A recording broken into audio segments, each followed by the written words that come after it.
Welcome to the Mets Pod, presented by Tri-State Cadillac. On today's show, we break down the Mets' new-look bullpen with the signings of Jake Diekman and Shintaro Fujinami. It wouldn't be a new episode without talking DH. Could a value signing be on the way for the Mets? Joe has a new top 30 for his prospect rankings, and as always, we close out the show answering your mailbag questions. So subscribe to the Mets Pod on Apple Podcasts, Spotify. You can watch every episode on SNY's YouTube channel or wherever you get your shows.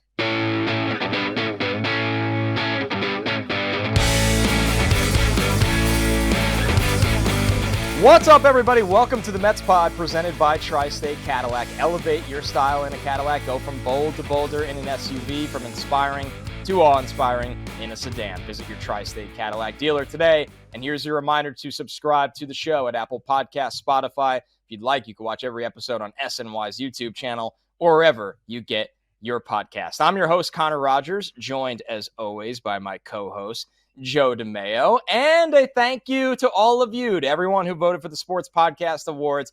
Thank you. The Mets Pod won silver in Best Baseball Podcast category. We are very, very appreciative of that. Joe, do you have anything to say to the people that took their very important time to vote for the Mets Pod and got us on the podium?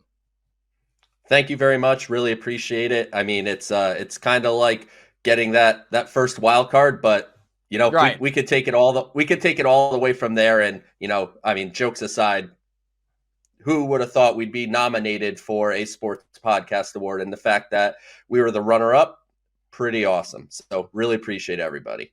And now we build towards a dynasty. As we will not rest, the Mets Pod heads into a brand new season. We have so much new and exciting stuff planned for this show. One of those things we get to announce right here, right now. The Mets Pod, for the first time, my first time ever, is headed to spring training. We will be doing a live show in Port St. Lucie on Saturday, February 24th, of course, at Clover Park, right before the Mets' first spring training game of the year. We'll go live at noon. So if you're in Port St. Lucie and you're going to the game, come hang out, say hello. If you're not there, of course, the show will be broadcast live on SNY's YouTube channel and all of SNY's social platforms. So you could still be with us, maybe not in person, but you could still watch the show. For more details to come, for those of the game, we'll be near the main entrance, so we'll be easy to find, but plenty of details on the way over the next coming weeks. All right, Joe, let's get right into the baseball aspect, because we've been waiting and expecting a new face for the Mets bullpen. Instead, we get two new faces for the Mets bullpen. And we said it right at the top. Jake Diekman is signed by the Mets on a one-year deal where there's a vesting option in place. And then, of course, Shintaro Fujinami is also signed, a reliever or projected reliever now. There was a time where he was making some starts with high-end stuff, but some control issues as well. So, Joe, we're going to get into actual philosophy by David Stearns of building this bullpen, a little bit more, I would say, quantity over the higher-end paid quality. But before we do that, just your real quick thoughts on each of these guys, what they bring to the Mets bullpen that maybe this bullpen didn't have. Velocity. And that's not just Fujinami, who I'll get to in a second, which we know what velocity comes along with him.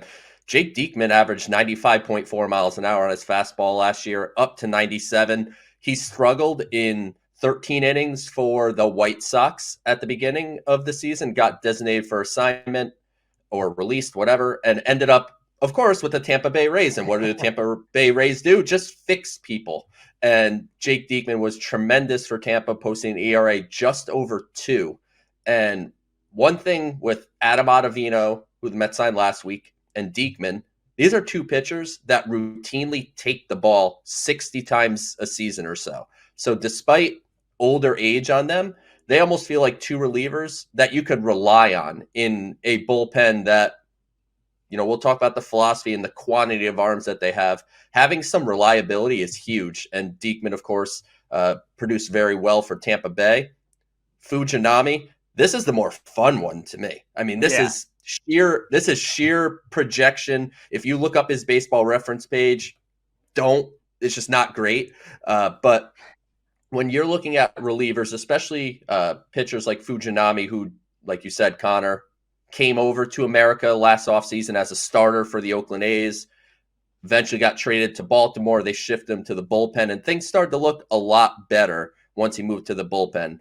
This is a fastball that'll average around 98 miles an hour. He's thrown as high as 103, which was against the New York Mets, and DJ Stewart in Baltimore blew him away with a 103 mile an hour fastball. He has a mid-80s sweeper and a nice hard splitter that he throws. So when you look at just the tool belt, it's you can't get more exciting than this. However, it's your Wild thing. It's your Rick Vaughn, right? He's coming with the big velocity. He's coming with the big stuff. You have no idea where it's going to go from time to time, but this is the prime example of what a pitching coach like Jeremy Hefner needs to show some of his worth, because Fujinami for $3 million, it wouldn't shock me whatsoever if he ended up being the Mets' 8th inning reliever behind Edwin Diaz with the kind of stuff that he has. So it's just a matter of, can you get him to throw enough strikes? He's going to walk guys. That's okay. But we need to get him to throw more strikes than he did in 2023. And now you look at the Mets bullpen, right? We knew going into this offseason, this was not an offseason that Stearns was going to just remake every single aspect of the Mets team. But one area that if you want, and you are a team with cash, you can completely remake every year is the bullpen, because it is such a one-year dominated market. There's not a lot of term handed out to relievers. Yes, there's the Josh Haders of the world who got a really big deal this offseason, and, you know, some interesting kind of contracts as well in the relief market, but you can go out and fill with quantity. And this is now a very different looking pen here, Joe. Obviously, Edwin Diaz's return is vital for the success of this entire team and can't be overstated. Brooks Raley, who we are big fans of for what he can do in 7th and 8th inning spots as well as a lefty. But then after that, I mean, you're looking at, of course, the return of Adam Ottavino, but Jorge Lopez, Jake Diekman, Shintaro Fujinami, Michael Tonkin. We think Drew Smith is going to be with the big league club as well, who has had success but really struggled last year. It's not that I'm looking at this bullpen on paper right now, Joe, and going, oh, this is perfect, or, oh, these guys are all wildly inconsistent. Who knows what we're getting? I think how I look at it is, I feel good about Diaz. I feel good about Brooks Raley. To an extent, I know what Adam Ottavino is, and maybe even Diekman.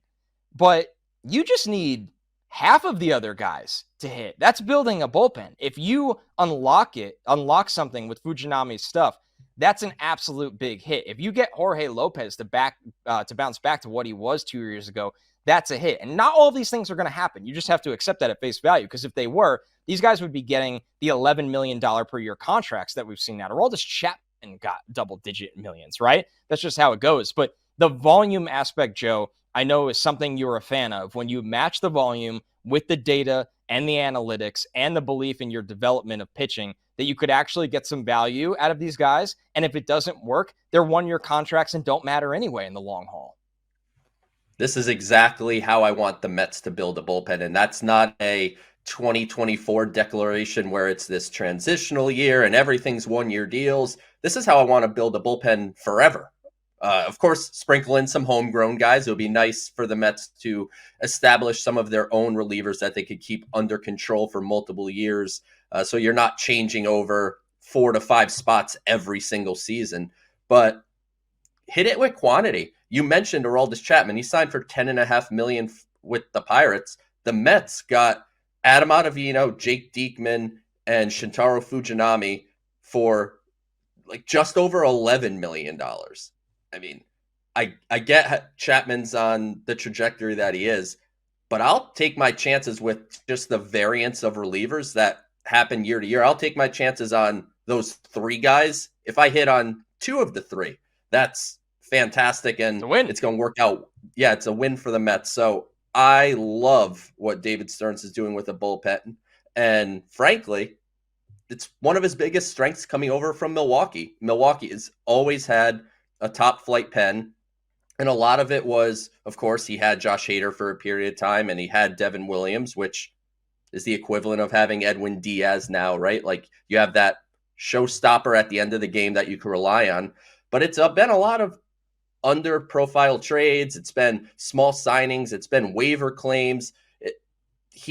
David Stearns just seems to know how to find these guys. And when you look up and down this Mets 40-man roster, and even on the non-roster invite list with someone like Kyle Crick, Like there's a lot of arms that do unique and different things that give you, just different looks. And velocity was clearly a focus of this offseason. As we know, the Mets really lacked any hard throwers in the bullpen last year. And now you have Diaz who will touch 100 plus, Fujinami will touch 100 plus, Diekman's up to 97, Lopez will touch 98. So the Mets have some hard throwers to go with the guy like Brooks Raley that comes in at the different angle and the lower velocity. So absolutely love what the Mets have done with the bullpen.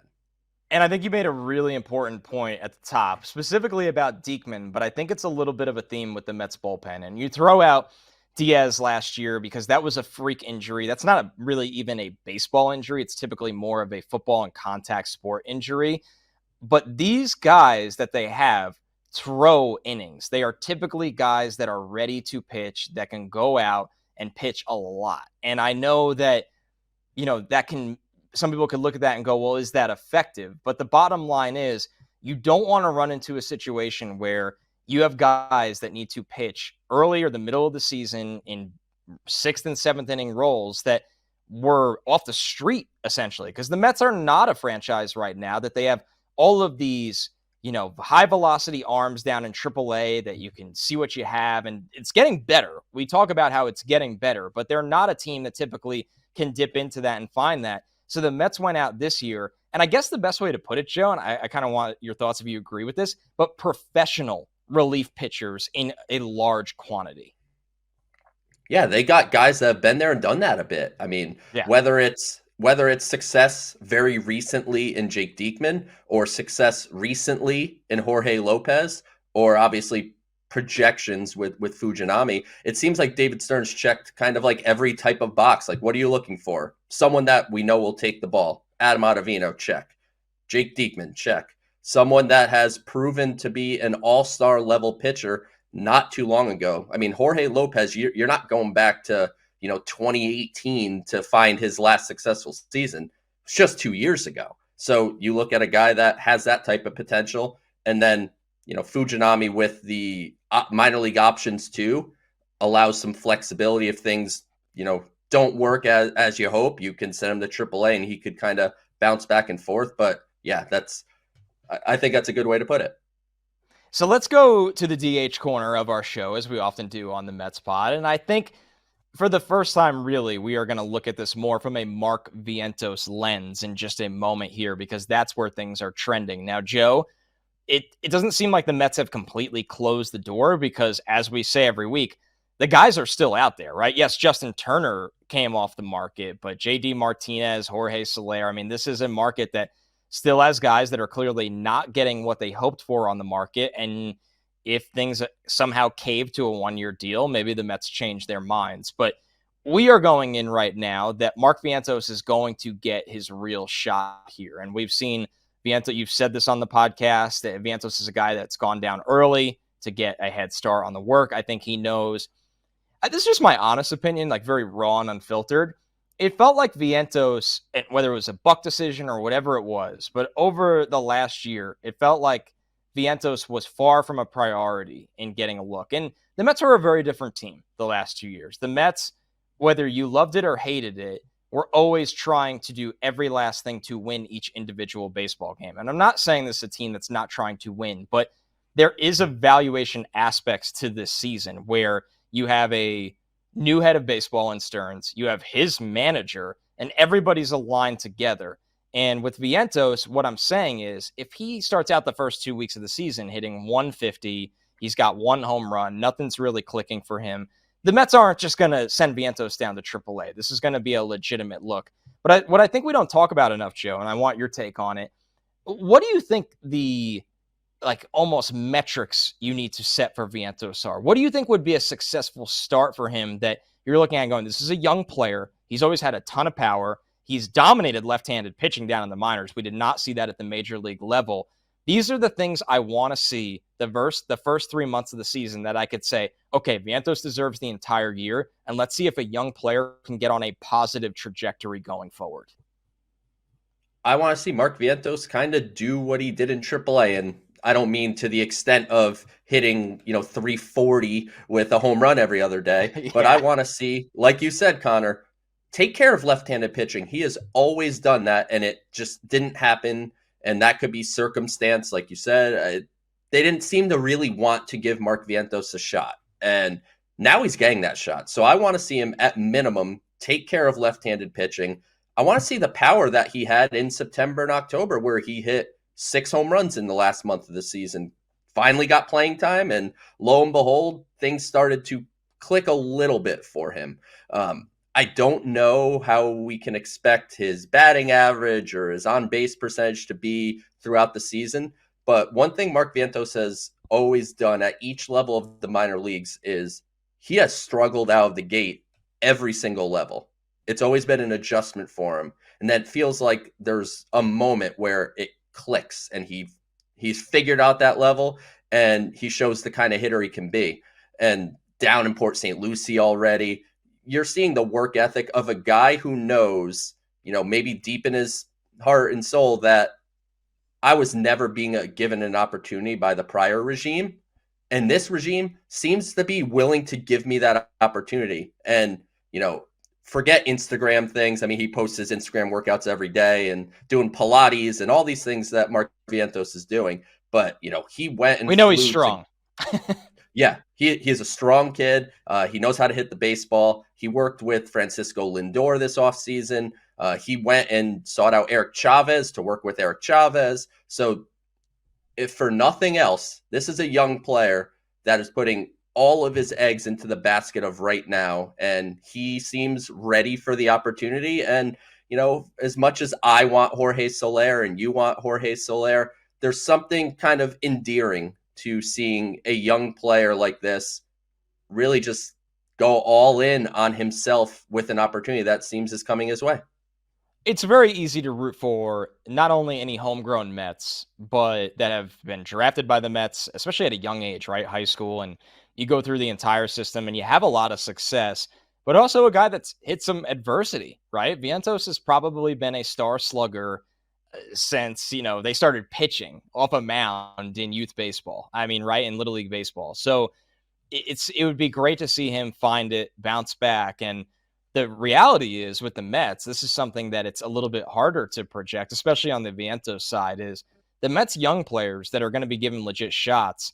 Alvarez, who already has passed that test, but Alvarez and Vientos, I mean, that's legitimately a duo that can supply over 50 home runs in the lineup. And when you're talking about that not coming from a complete rebuild, because the Mets have 2 foundational pieces in Pete and Lindor that legitimately give you 75 home runs, that completely flips the script of what your baseball team is. And it's a huge if. No one on this podcast, nobody in media is sitting there going, Vientos is going to hit 25 home runs. But the variable, if he does, entirely alters how this lineup looks. Even if he hits 210, hitting 25 to 30 home runs completely changes this lineup because they have guys that have bat-to-ball skills already.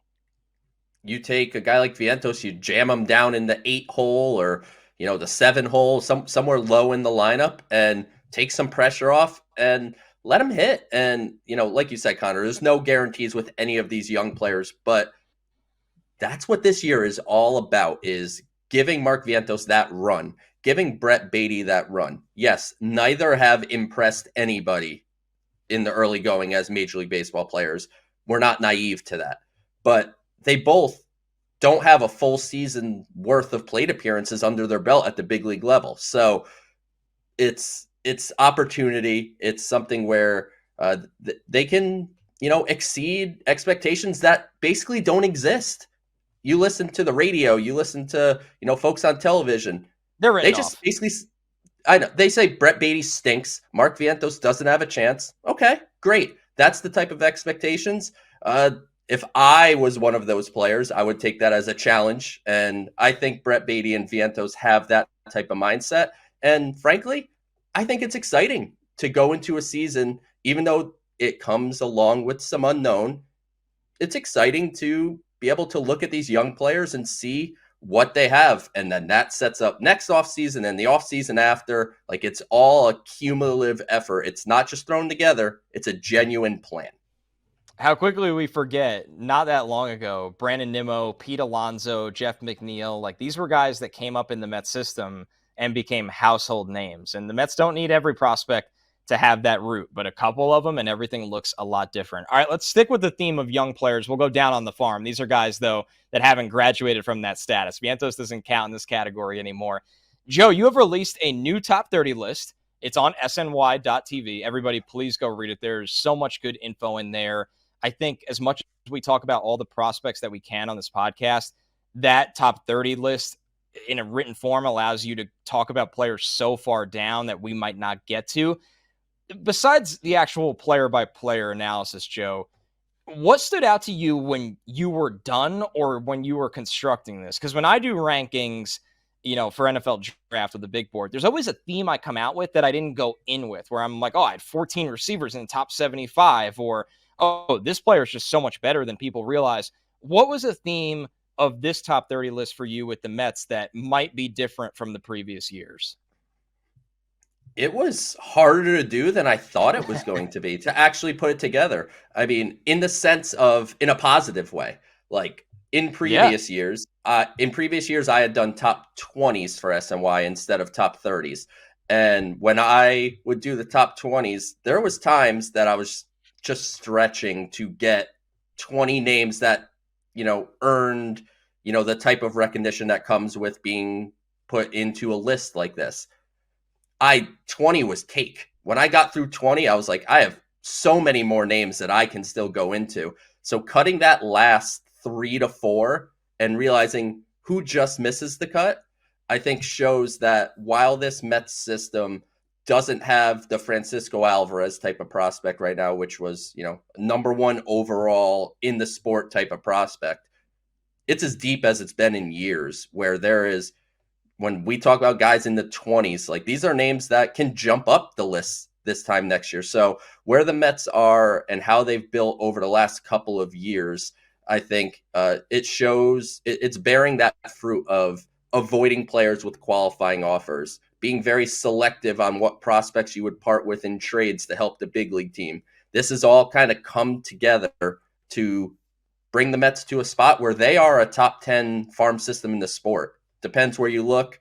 Most of them will be in the 7 to 11 range. I think I saw them as high as 6 somewhere. So where the Mets are is a deep, strong farm system. And importantly, if you look at the top 10, SNY posted their graphic, and I put some MLB ETAs on there. You see a lot of 2024 and 2025 on that, and that's an exciting thing. Yeah, I think for me, what stood out, I talked to you so much about all these players that nothing in the top 10 ever comes as a surprise or even anything like that. But it's outside the top 10 when you look at someone like Marco Vargas that came back from the David Robertson trade, or you even look at somebody at 14, Jeremy Rodriguez, that was the return in the Tommy Pham trade. The Mets have this pool of really, really young players that are calculated dart throws that are going to be really exciting to track their progress for the next 3 years. Because if one of those guys hits, when you look at what the Mets had to give up to get those guys, I mean, that's massive in what it could do for your team. And those guys are so far away, it's hard to get too fixated on that. But they were viewed the way they were from the systems they came from and an international free agency, that there is a lot of hope for them in the system. There is. And what you want to do, too, when you're building a farm system, it's not just about, all right, the Mets have Jet Williams getting close. They have Luis Angel Acuna getting close, Drew Gilbert getting close. All right, what happens when they graduate? Does your system drop to 27th in the sport? You know what I mean? Like, you want to build it where you have these guys at the lower levels that have talent that, in a year and a half, when those names I mentioned are off the list, these guys are now reaching the upper minors and they slide into those spots. Like, that's the whole objective of building a sustainable farm system over time. It's not just having a top couple guys getting excited when they make the majors, and then it's just like, now what? So looking at guys like Vargas and Rodriguez and the other Rodriguez, Giovanni Rodriguez, who the Mets signed as an international free agent, the Mets also are pretty layered in talent at all levels of the minors right now. All right, so we announced off the top of the show that Joe and I will be at spring training. We will be doing a show at Clover Park. It's going to be awesome. I cannot wait. Now, we're going to have to actually preview a little bit of spring training. This is just an appetizer, but Joe, how about an undercover and under the radar storyline that you're going to be specifically following, maybe from the second that we touch down or throughout all of camp? I mean, you look at the list of prospects that the Mets invited to big league camp, while most or none of them are probably going to make the opening day roster, seeing Jet Williams and Drew Gilbert and Christian Scott and Mike Vassell and Dom Hamill, who I'm super high on, like all these guys are going to be playing in big league spring training games on your television screens or radio, however you get to these spring training games. I think having the opportunity to see the future that is imminent for the Mets, I think is exciting for Mets fans. And, as we head into this season, a lot of people are, wondering how good the Mets are going to be, how fun the season's going to be. I think the season's going to be a load of fun because it's going to be a lot of young players getting opportunities. So to me, that's one of the big things is so many of these top prospects are going to be in big league camp, brushing shoulders with the veterans, getting instruction from big league coaches. I think it's all a good thing. I think you make a really good point how it's such a different viewing experience, right? Like you think last year, I'll use Daniel Vogelbach as an example. When he hits a home run, you get excited in the moment that he hit a home run, but you also know, yeah, right. Yes, you can count them probably on one hand. You weren't excited for the long term. You knew that you basically knew what he was and what the limitations were. I think the beauty of watching a young player is when they have those highs, you're constantly wondering or hopefully convincing yourself that this is sustainable or they can continue to build that confidence and keep it going. But for me with spring training, I'm going to take a little bit of a different route than you. All eyes for me are on Luis Severino because with Severino, this is someone that the variance is obviously very, very high. And a famous quote on this show that we use, and Joe, I know you love, is that you often are what the back of your baseball card says you are. And everything kind of comes back to the average. Severino is very high variance because he is somebody that early in his career, the first 4 years of his career, for the most part, was absolutely phenomenal and really looked like the makings of an ace. And then you see somebody that deals with significant injury for a couple different years. 2022, he only makes 19 starts, but was very effective as a starter. Last year, he's clearly hurt and was not effective at all. In a contract year, he pitches to 6.65 ERA. But Severino's 29. This isn't somebody that, man, it's just over, right? It's a matter of course, staying healthy and then getting back to the pitcher he was. And I'm sure those go hand in hand. I'm sure it's no coincidence. When Severino's healthy, he's probably closer to that 3 ERA pitcher that, Yankee fans really, really loved. When he's not healthy, there's a chance that he's not effective at all. But for the Mets lens of all of this, if Kodai Senga is who we think he is after watching a marvelous rookie season, if Severino finds it for this team, my entire outlook on the rotation changes, right? Where you have a legitimate 1 and 2. And let's not forget the Mets last year, even when Verlander and Scherzer were on the team, never had a 1 and 2.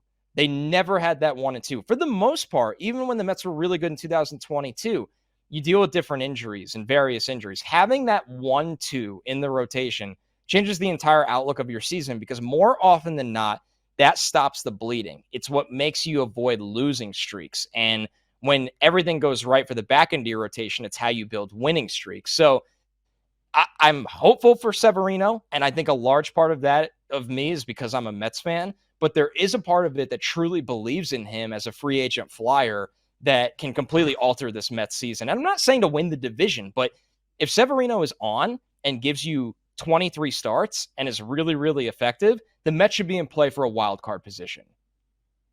If you look at the back of Luis Severino's baseball card, what year stands out as the weirdest year? 2023. Like right. He's obviously had plenty of health issues throughout his career. And, like you said, Connor, you're certainly not expecting him to go and make 30 starts this year and throw 200 innings.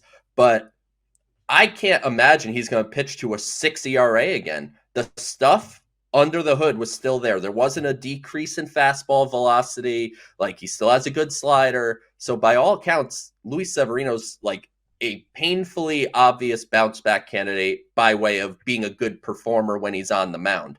And if he's on the mound, and he's pitching like he has for most of his career, Luis Severino, this may seem bold, could literally be the best pitcher the Mets have. Like that, You're not wrong at all.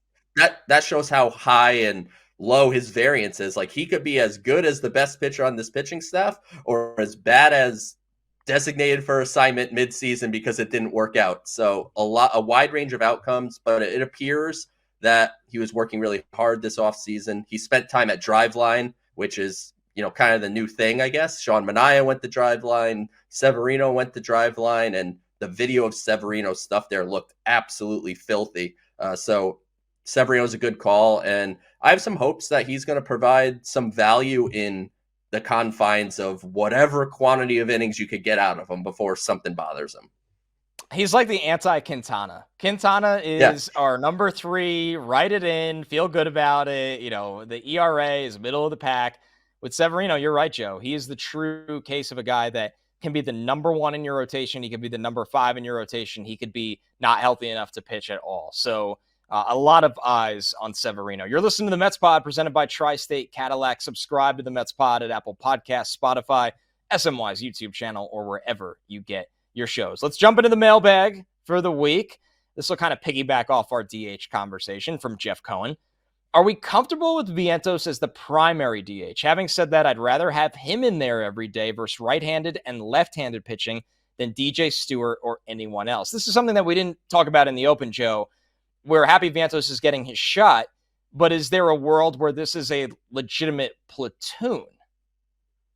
I hope not. I understand you will use this position to occasionally let DJ Stewart play, to give Pete half a day off, to give Marte half a day off, like that kind of thing. I understand that's part of it, but if the Mets plan and what they have expressed is that they want to give runway to young players in 2024 to show what they have, you need to let Mark Vientos play most of the time. Primary DH, I think, is a good way to say it. Like there's basically no everyday anything in baseball anymore except for Pete Alonso and Francisco Lindor. Like nobody plays 155 games quite like them, or there's the list is very small. So I hope it's a primary DH opportunity for Vientos while sprinkling in the other options.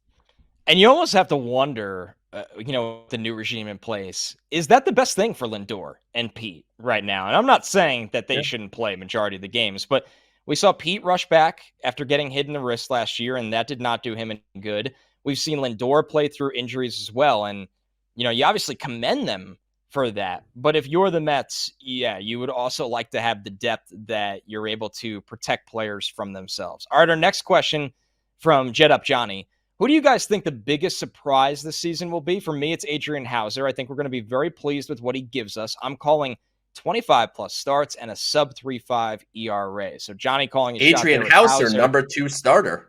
That would make him the number 2 starter. Now, to be fair to Johnny, because I read this question and I was like, this is the exact opposite of believing the back of the baseball card theory.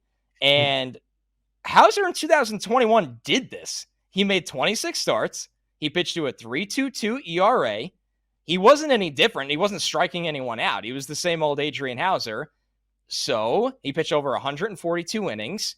Now, the last 2 years, he's been above a 4 on the ERA. So it's a bold prediction, but not an impossible one, Joe. Who do you see as maybe a surprise candidate on this team in that same mold? You like Hauser, by the way. You talk about quite a bit privately.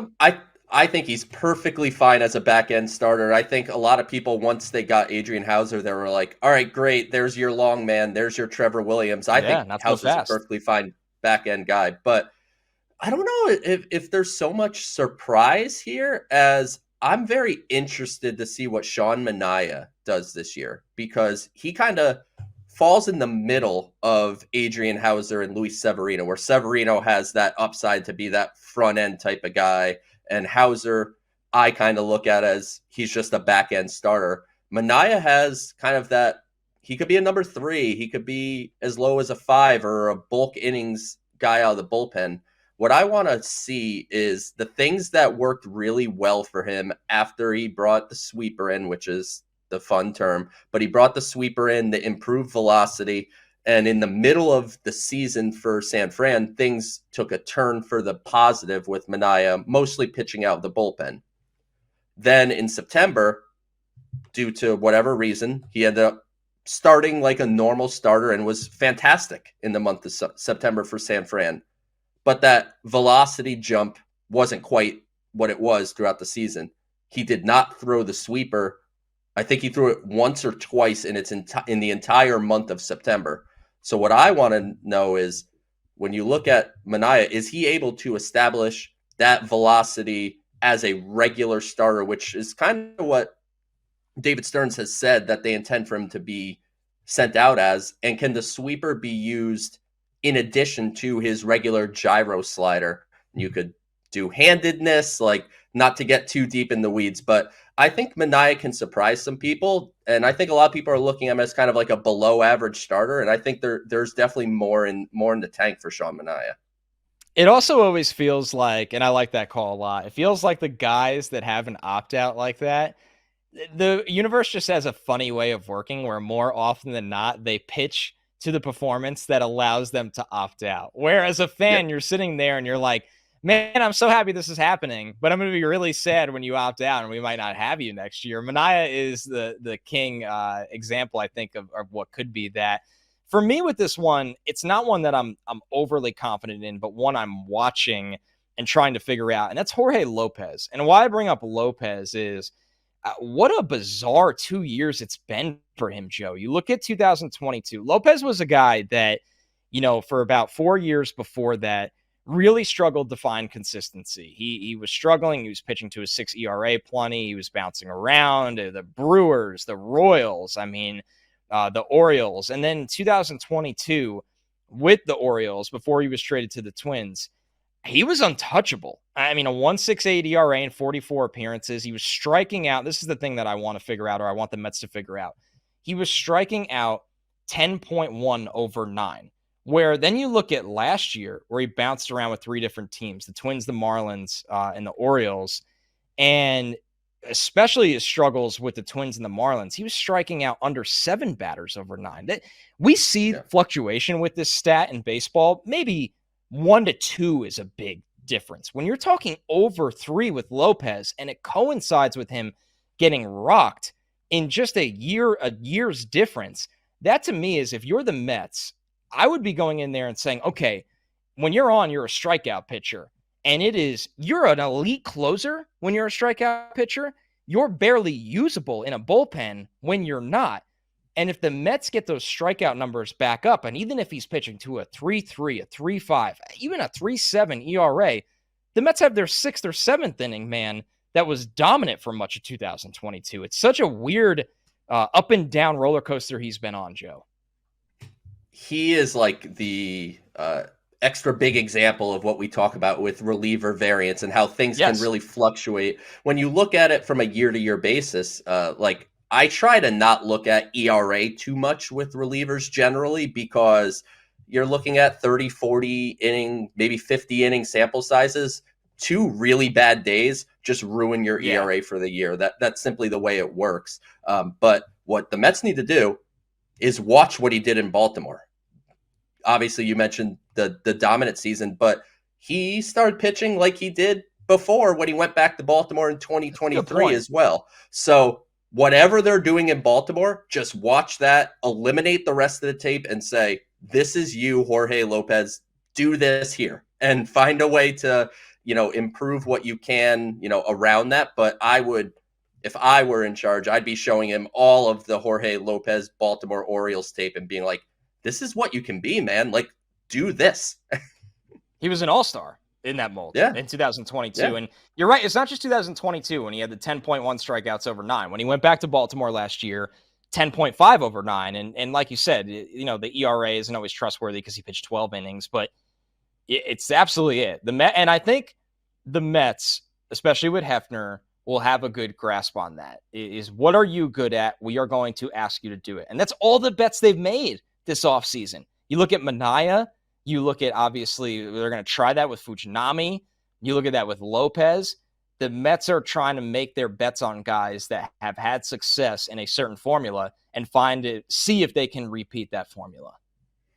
Jeremy Hefner has a chance to make like oodles of money for himself if he's able to take all the projects that David Stearns and his front office have issued him with raw good stuff. I mean, it's Severino, it's Minaya, it's Jorge Lopez, it's continuing what Jake Diekman did in Tampa Bay, it's Fujinami. Yeah. Like they're like look at Senga last year. Like Jeremy Hefner, I think, gets a little more grief than he probably warrants. But this year is going to be a prime example of Jeremy Hefner showing his capabilities as a pitching coach. And like you said earlier in the show, Connor, he's not going to bat 1,000. Can't do that. He's not going to get every single one of these right.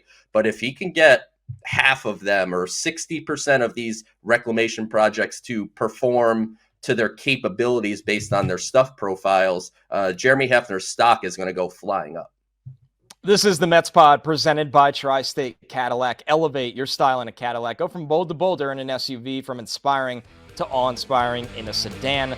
Visit your Tri-State Cadillac dealer today. And remember to subscribe to the show at Apple Podcasts, Spotify, SNY's YouTube channel, or wherever you get your podcasts. Thanks so much, everyone. Catch you next week.